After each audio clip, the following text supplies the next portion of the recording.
એક સમયની વાત છે. ભારત દેશના ગુજરાત રાજ્યના એક નાનકડા ગામ ધનપુરામાં એક જયેશ નામનો યુવાન રહેતો હતો.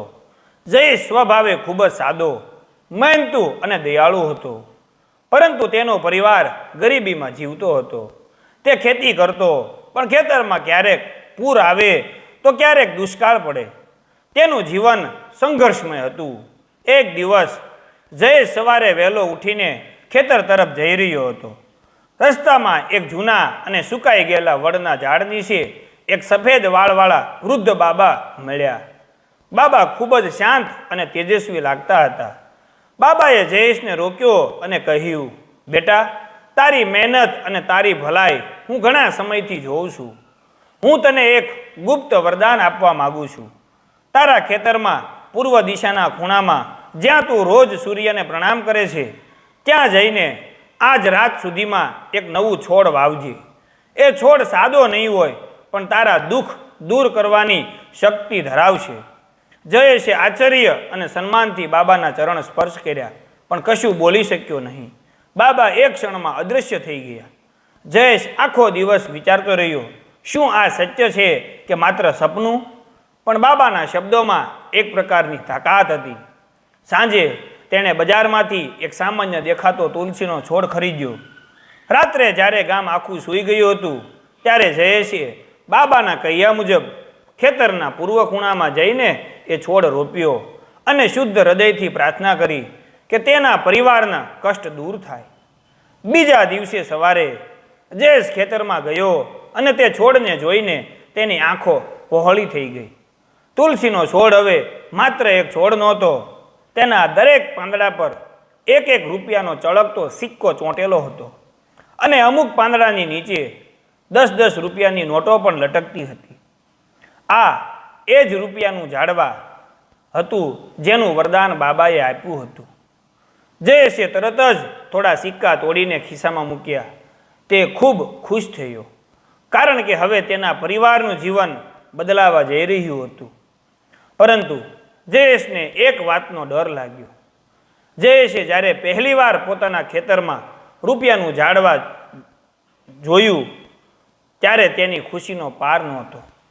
તે સમજી ગયો કે આ બાબાનું વરદાન છે અને તેણે તેને ગુપ્ત રાખવું પડશે, નહીતર ગામમાં લાલચ અને અંધાધૂંધી ફેલાઈ જશે. તેણે ધીમે ધીમે ઝાડ પરથી થોડા સિક્કા અને નોટો તોડીને પોતાના ખેતીના સાધનો અને ઘરની નાની નાની જરૂરિયાતો પૂરી કરી. તેની પત્ની લતા જયેશમાં આવેલા આ અચાનક બદલાવને જોઈને આશ્ચર્યચકિત થઈ ગઈ. જયેશને હવે રોજ ખેતરમાં સખત મહેનત કરવાની જરૂર પડતી નહોતી. તેમ છતાં તેના ઘરમાં વસ્તુઓ આવવા લાગી હતી. એક સાંજે લતાએ જયેશને આગ્રહપૂર્વક પૂછ્યું, જયેશ, આપણા ખેતરમાં તો દુષ્કાળ જેવી હાલત છે, તો પછી આટલા પૈસા ક્યાંથી આવે છે? શું તમે કોઈની પાસે ઉધાર લીધું છે? જયેશ તેની પત્નીથી કોઈ વાત છુપાવવા માંગતો નહોતો.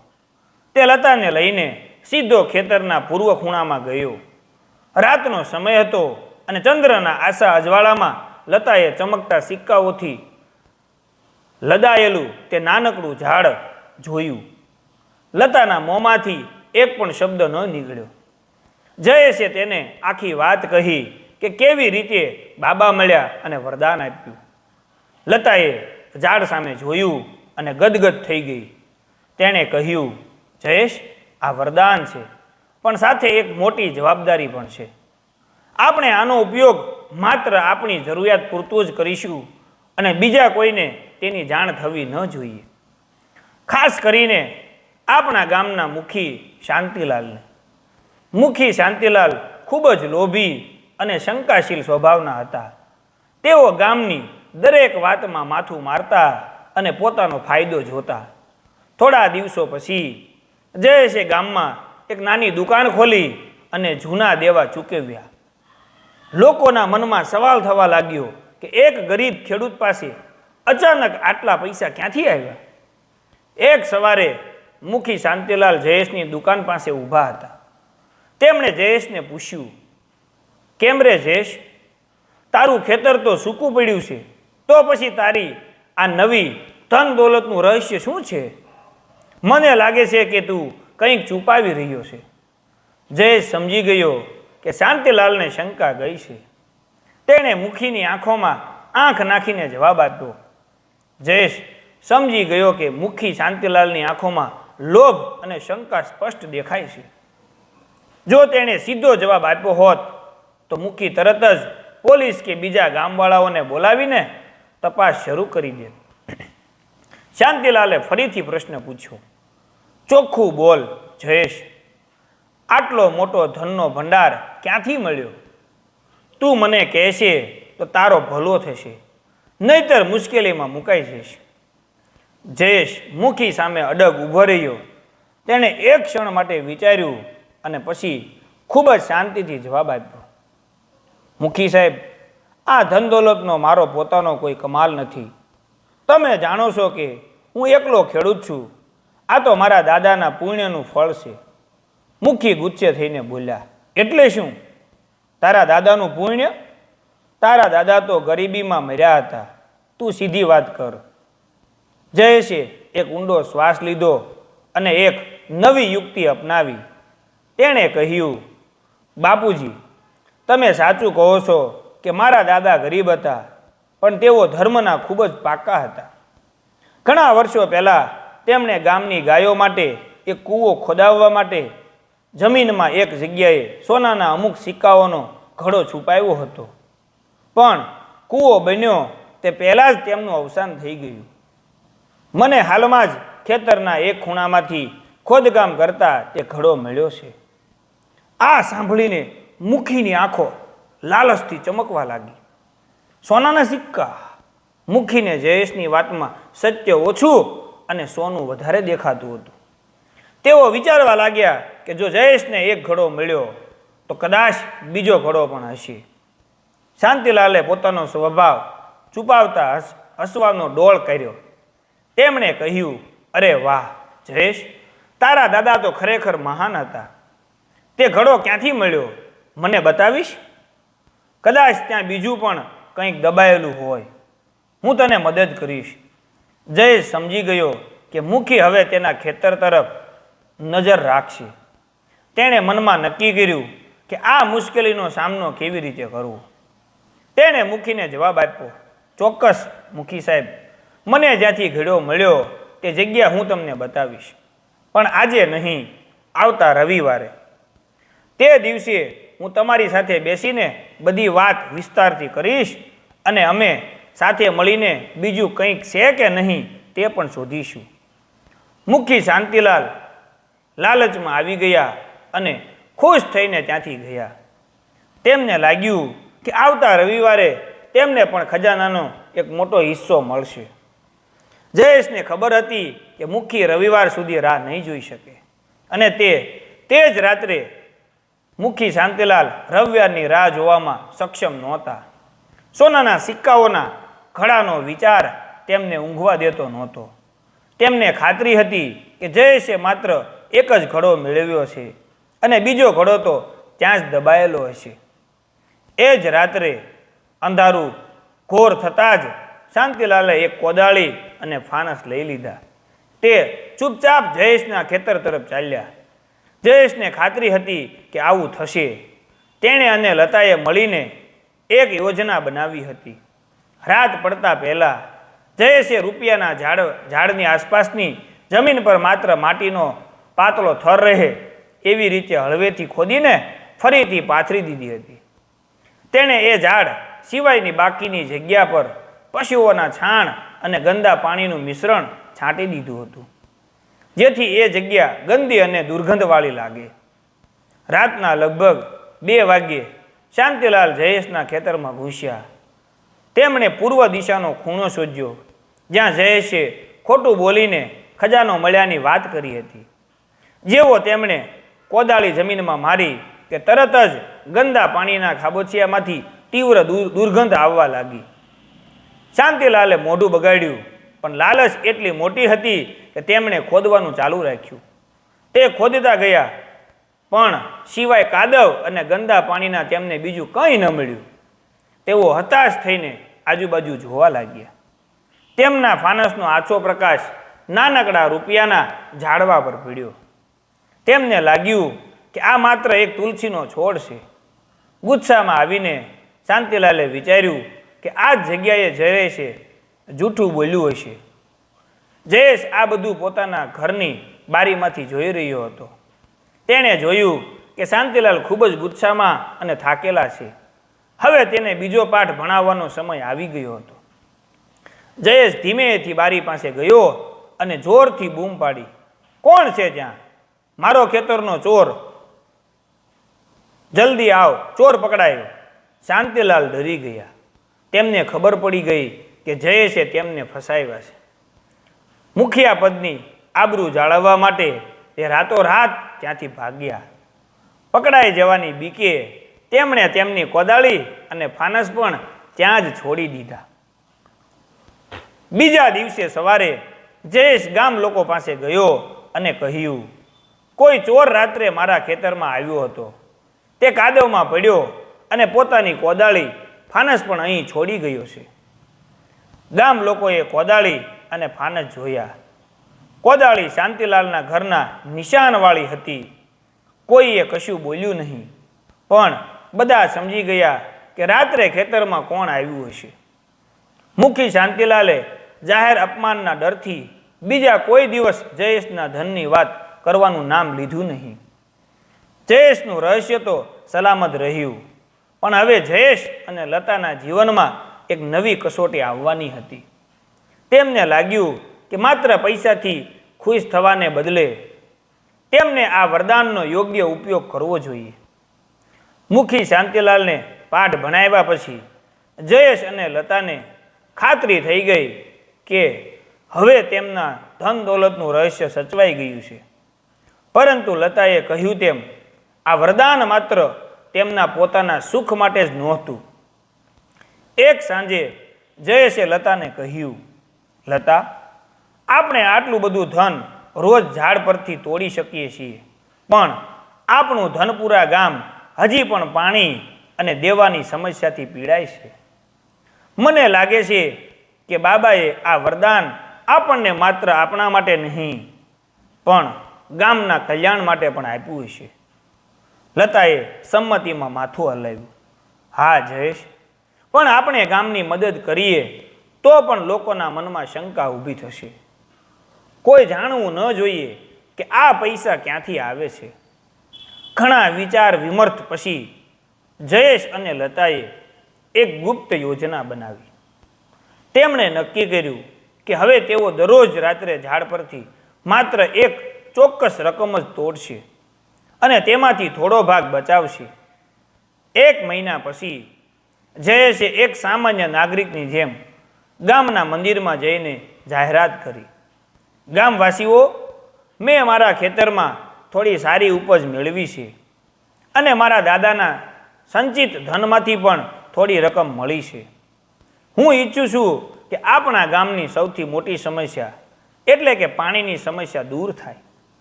હું ગામની ઉત્તર દિશામાં એક મોટો અને ઊંડો કૂવો ખોદવા માગું છું. મારા તરફથી આ એક નાનકડી મદદ છે. ગામ લોકો આ સાંભળીને ખૂબ જ ખુશ થયા. મુખી શાંતિલાલ પણ ત્યાં હાજર હતા. તેમને લાગ્યું કે જયેશ માત્ર તેના ખોટા ખજાનામાંથી થોડા પૈસા વાપરી રહ્યો છે, એટલે તેમણે મૌન રહેવામાં જ ભલાઈ માની. જયેશે તરત જ કૂવો ખોદવાનું કામ શરૂ કરાવ્યું.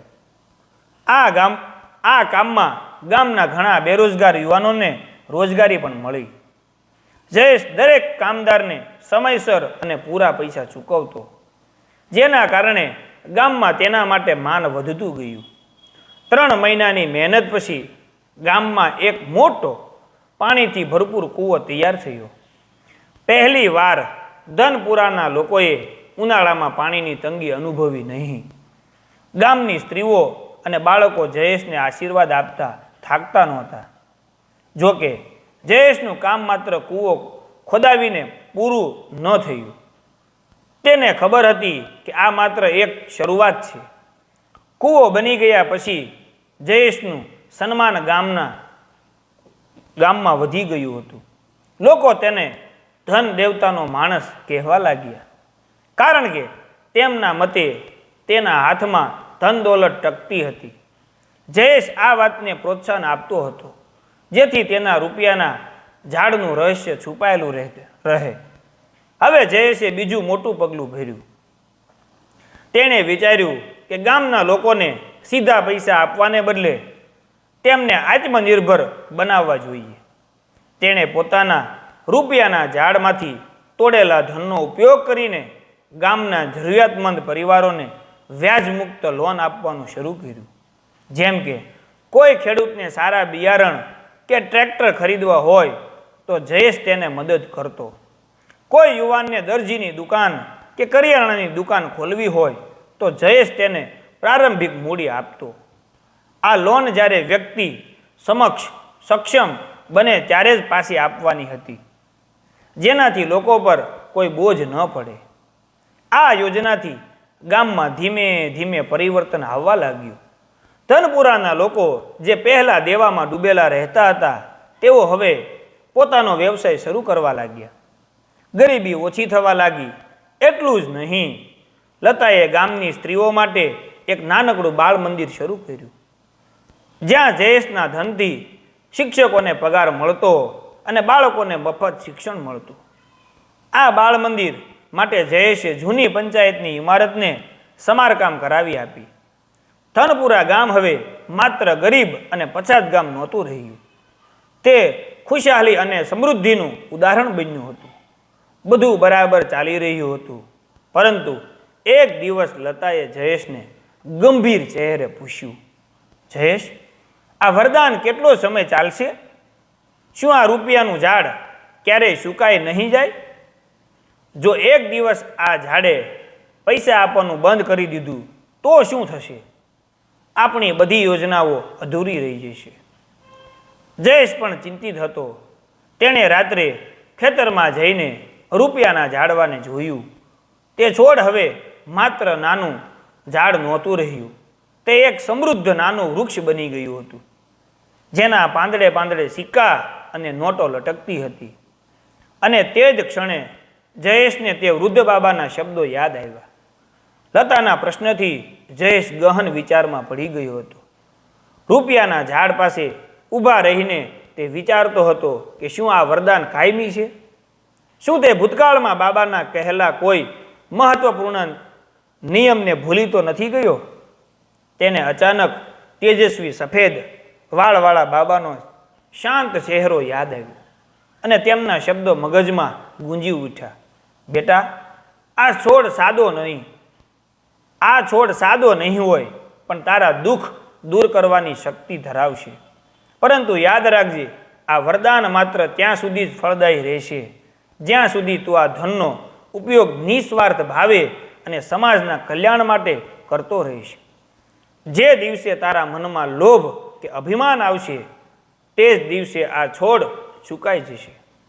જયેશને સમજાઈ ગયું કે આ ઝાડને પૈસા આપવાની શક્તિ તેનામાં નહીં, પણ તેના નિર્દોષ ઈરાદા અને ભલાઈમાં હતી. આ રૂપિયાનું ઝાડ એ કોઈ ચમત્કાર નહીં, પણ તેની દયા અને ઉદારતાનું પ્રતીક હતું. બીજા દિવસે સવારે જયેશે લતાને બાબાના શબ્દો કહ્યા અને કહ્યું, લતા, આપણે હવે ક્યારેય ડરવાની જરૂર નથી. આપણે પૈસા માટે કામ નથી કરતા, આપણે લોકોના કલ્યાણ માટે કામ કરીએ છીએ. અને જ્યાં સુધી આપણે સાચું કામ કરીશું, ત્યાં સુધી આ વરદાન આપણી સાથે રહેશે. તે જ દિવસે જયેશ અને લતાએ એક મોટો નિર્ણય લીધો. તેમણે ગામની વચ્ચે જઈને જાહેરાત કરી, ગામવાસીઓ, મેં મારા દાદાના જે ખજાનાની વાત કરી હતી તે ખજાનો હવે ખાલી થઈ ગયો છે, પણ મેં જોયું કે જો આપણે સૌ મહેનત કરીએ તો આપણી ખુશહાલી કોઈ ખજાના પર નિર્ભર નથી. જયેશે ગામના 5 સૌથી ઈમાનદાર અને મહેનતુ યુવાનોને પસંદ કર્યા. તેણે રૂપિયાના ઝાડમાંથી એક મોટી રકમ કાઢી અને તે 5 યુવાનોને આપીને એક ધનપુરા કલ્યાણ ટ્રસ્ટની રચના કરી. તેણે ટ્રસ્ટને સમજાવ્યું કે કૂવો, બાળ મંદિર અને વ્યાજમુક્ત લોન યોજના હવે આ ટ્રસ્ટ ચલાવશે, જેથી ગામના દરેક વ્યક્તિને તેનો લાભ મળી શકે. જયેશે ટ્રસ્ટને એક જ નિયમ આપ્યો, આ ધન હંમેશા જરૂરિયાતમંદોને નિસ્વાર્થ ભાવે મદદ કરવા માટે જ વપરાવું જોઈએ. આ રીતે જયેશે રૂપિયાના ઝાડની જવાબદારી ગામના હાથમાં સોંપી દીધી. તે ઝાડ હજી પણ ખેતરમાં હતું અને દરરોજ સિક્કા અને નોટો આપતું હતું. પણ હવે એ રૂપિયા જયેશના નહીં પણ આખા ગામના ભલા માટેનું સાધન બની ગયા હતા. જયેશ અને લતાએ ટ્રસ્ટના એક સામાન્ય સભ્ય બનીને પોતાનું સાદું જીવન જીવવાનું ચાલુ રાખ્યું. તનપુરા ગામ હવે પોતાના પગ પર ઊભું હતું. જયેશે વરદાનનો ઉપયોગ અંતિમ ધ્યેય તરીકે નહીં પણ સહાયક સાધન તરીકે કર્યો અને તેનું વરદાન કાયમ ટકી રહ્યું, કારણ કે તે ક્યારેય લોભી ન બન્યો. આવી જ મિત્રો સ્ટોરી જોવા માટે અમારી ચેનલને લાઈક, સબસ્ક્રાઈબ અને શેર કરવાનું ભૂલતા નહીં.